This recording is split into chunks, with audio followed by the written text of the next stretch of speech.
সুপ্রিয় দর্শক শ্রোতা, আমরা এখন অবস্থান করছি রবীন্দ্রনাথের কুঠিবাড়ি, কাছারি বাড়ি আর কি।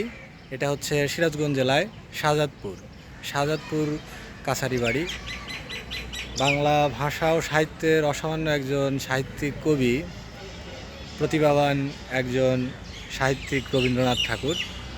তাকে কবিগুরু বা বিশ্ব কবি নামেও ডাকা হয়।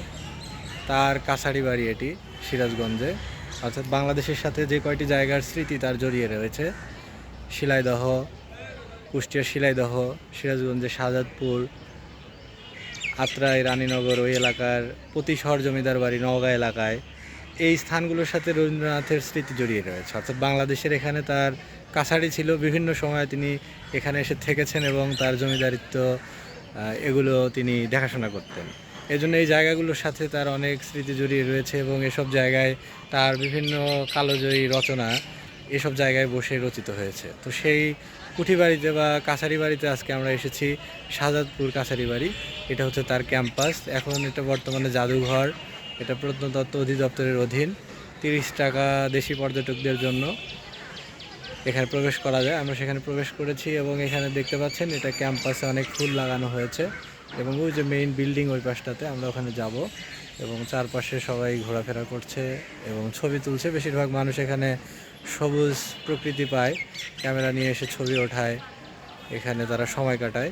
এটি একটি পর্যটন কেন্দ্র, বিনোদন কেন্দ্র এবং ঐতিহাসিক একটি গুরুত্ব বহন করে। অনেকেই দূর দূরান্ত থেকে প্রতিদিনই এই শাহজাদপুর কাছারি বাড়ি দেখতে আসে। এই যে দুইটা লোক যাচ্ছেন, তারা গেটের দিকেই যাচ্ছে। এদিক থেকে প্রবেশ করে এই যে মেইন ক্যাম্পাস, এটা ছোট একটা ক্যাম্পাস। এই যে এখানে দেখতে পাচ্ছেন অনেক ফুল গাছ লাগানো। তো এখানে লেখা আছে, বাগানের সৌন্দর্য বজায় রাখুন, ফুল তোলা থেকে বিরত থাকুন।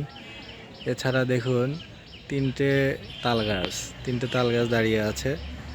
আর সামনে ওই যে রবীন্দ্র কাছারি বাড়ি মিলনায়তন এটা, এবং কাস্টোডিয়ানের কার্যালয় এটা, যে সামনের যে বিল্ডিংটি দেখতে পাচ্ছেন এটি।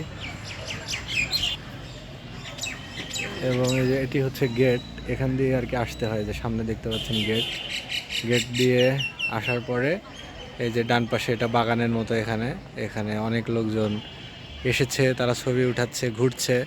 সামনে একটি আম গাছ দেখতে পাচ্ছেন, ওই যে দূরে ওখানে আম গাছ, আমতলায় অনেক মানুষের ভিড়, ওখানে বসে থাকার জায়গা এবং কিডস কর্নার, ওখানে বাচ্চাদের খেলার জন্য দোলনা রয়েছে, বিভিন্ন উপকরণ দিয়ে শিশুদেরকে ব্যস্ত রাখার একটি জায়গা ওইটি। আর ওই যে রবীন্দ্র স্মৃতি জাদুঘর হলো সামনেরটা, ওই সামনে যে বিল্ডিংটা দেখতে পাচ্ছেন, যার উপর দিয়ে টাওয়ার দেখা যাচ্ছে, ওইটা হলো রবীন্দ্র স্মৃতি জাদুঘর।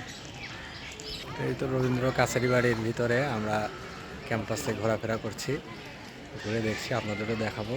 এখানে অনেকে আসে ফটোশ্যুট করতে, অর্থাৎ অনেকে আসে ছবি ওঠানোর জন্য, যেহেতু সবুজ জায়গা এবং একটি ঐতিহাসিক স্থান। অনেকে আসে এখানে ডিএসএলআর নিয়ে ছবি তুলতে আসে। তো আমরা এখানে হাঁটছি, অনেক বাচ্চা এসেছে তার বাবা মার সাথে, এসে দৌড়াদৌড়ি করছে, খেলাধুলা করছে, ফাঁকা জায়গা পেয়েছে এই জন্য। আমার মেয়েটা আমার সাথে নাই, সোফা থাকলে অনেক খুশি হতো। এত সুন্দর একটি খোলামেলা জায়গায় যদি একটু দৌড়াতে পারতো, খেলতে পারতো, কিন্তু তাকে আমি নিয়ে আসতে পারিনি, একাই এসেছি।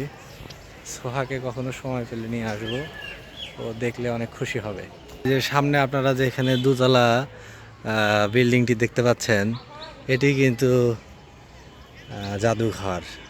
এটাই কিন্তু মেইন বিল্ডিং বোধহয়, তবে অনেক আগের। এবং দেখুন ওই সময় যখন নির্মাণ হয়েছে তখন এটা অনেক ভালোভাবে নির্মাণ হয়েছে, নাহলে এতদিন টিকে থাকতো না।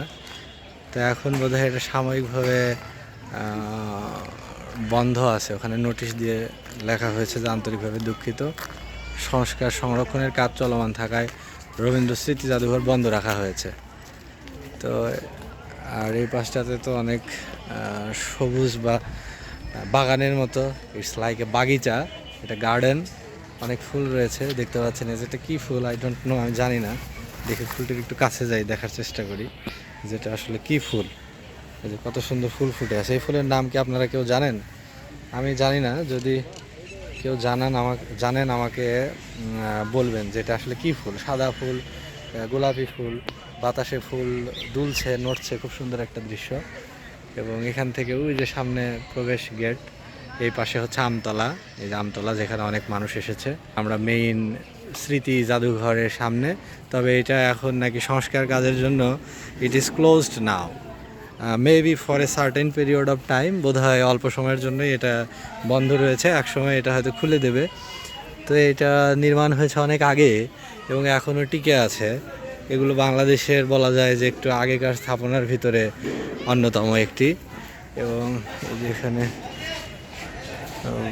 বাচ্চারা খেলছে কিডস কর্নার, এবং সুন্দর একটা দৃশ্য হচ্ছে এখানকার এই নিম গাছ, এত বড় নিম গাছ এবং এত পুরাতন নিম গাছটা, এত পুরাতন নিম গাছ খুব একটা দেখা যায় না। দেখুন কত বড় নিম গাছ, তো নিম গাছটা অনেক সুন্দর। এটি বিশেষভাবে আসলে আকর্ষণের একটা বস্তু, কারণ এত প্রাচীন, অনেক স্মৃতি জমে গেছে এই নিম গাছের, অনেক কিছু সাক্ষীও, অনেক সাল দেখেছে জীবনে, অনেক বয়স হয়েছে তার।